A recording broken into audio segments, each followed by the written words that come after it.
রোগের নাম right প্যারাডুওডেনাল hernia with obstruction, এক কথায় বিরল।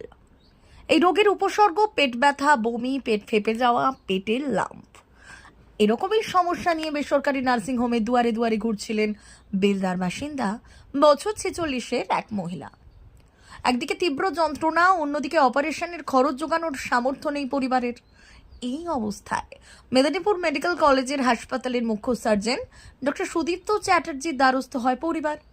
হাসপাতালের ডাক্তারবাবু সব দেখাশোনার পর ঠিক করেন এই অপারেশন করে রোগীকে সারিয়ে তুলবেন। সেই মতো সহকারী surgeon doctor Supratim Chaki, doctor Ankan Karmakar, doctor Amartya, doctor Debshankar, anaesthetist doctor Debashis ভরকে নিয়ে গত 16 ফেব্রুয়ারি হাসপাতালে ভর্তি করেন। এরপর সব ঠিক করে গত 18 ফেব্রুয়ারি বুধবার প্রায় 2-2.5 ঘন্টা টানা অপারেশন চলে। এরপর অপারেশন সাকসেস হয়ে রোগীকে বেডে দেন।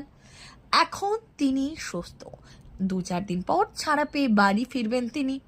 চিকিৎসকদের কথায় রাইট প্যারাডুওডেনাল হার্নিয়া অতি বিরল কনজেনিটাল ইন্টারনাল হার্নিয়া, যার কনফার্মড রিপোর্টেড কেস সার্জারির লিটারেচারে এ যাবৎ মাত্র 40-50-এর মতো। সাধারণত দেখা যায় এই কেসে পেশেন্টের খাদ্যনালীর ম্যাল রোটেশন, অর্থাৎ খাদ্যনালীর অঙ্গ সংস্থানগত অস্বাভাবিকতা, যা মূলত জন্মগত থাকে। এই কারণে খাদ্যনালী জড়িয়ে পাকে কিছু ক্ষেত্রে ওয়ালডেয়ার্স ফোসাতে হার্নিয়া হয়ে ঢুকে যায় ও আটকে যায়।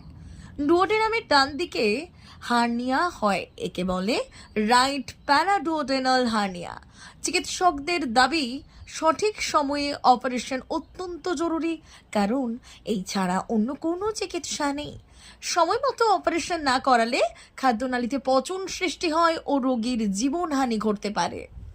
সার্জিক্যাল লিটারেচারের ভাষায় এটা হচ্ছে রাইট প্যারাডুওডেনাল হার্নিয়া।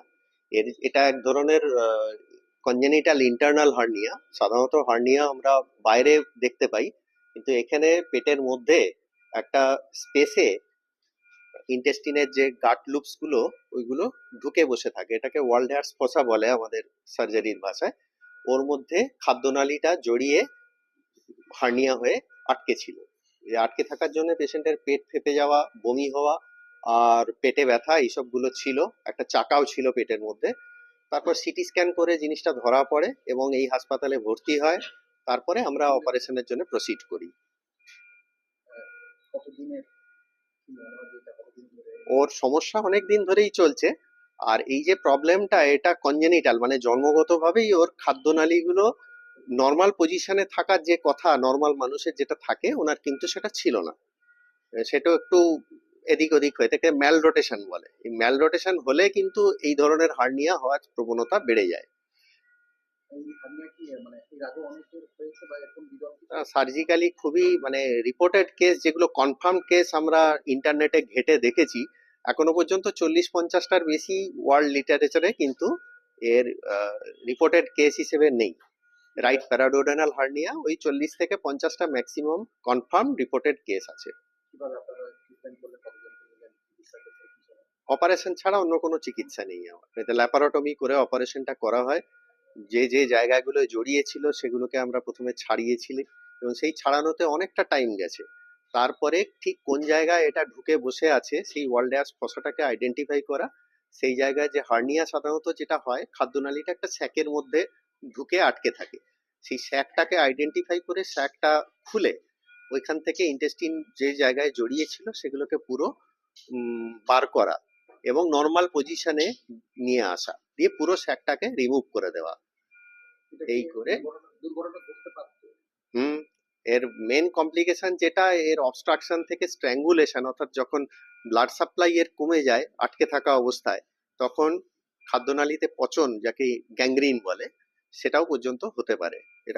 এটা হলে পেশেন্টকে বাঁচানো খুব মুশকিল হয়ে যেত।